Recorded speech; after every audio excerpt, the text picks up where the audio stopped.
you could think of some gig work as being very personal, like the Uber, where you have to get in a car with someone else.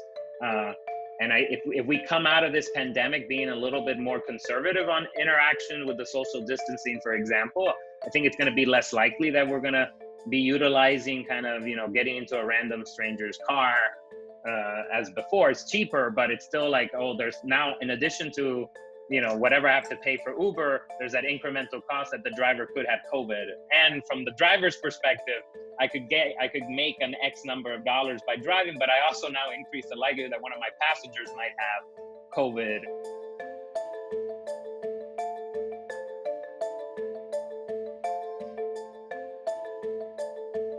Food delivery through Amazon, the Grubhub kind of stuff, to where you can grab the stuff and be delivered to your place and have the delivery services. You could imagine that people might have kind of liked and kind of been exposed to it, whereas before, they would have to search and find out this app, and whereas now it's become more mainstream. You could see that would provide kind of opportunities for some of the displaced labor in the market, because a lot of these Uber drivers that were relying on Uber before were now just switched over to doing a lot of these delivery services, right?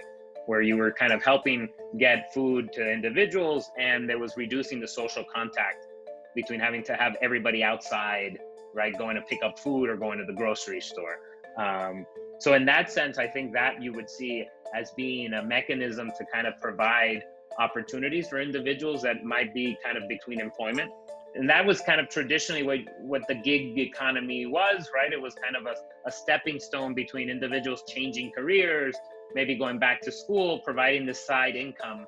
And I think now that's again, this notion of flexibility, of providing these flexible markets where individuals can basically partake rather than being stuck in between, full-time employment and then trying to find another full-time employment. If the gig economy serves this mechanism, which we see it in a couple of papers, in terms of like gig economy actually reduces the amount of unemployment that you partake in, because it basically provides that gap period where you're actually doing work.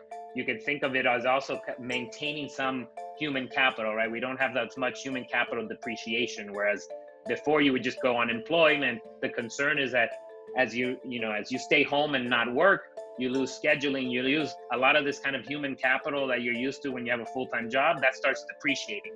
You're not used to schedules anymore. You're not used to kind of getting up to go to work. And so it makes it harder to come back into the market. Whereas in this gig, you can maintain some of that by maintaining a schedule, having kind of, so it kind of facilitates, it guards against kind of the human capital depreciation.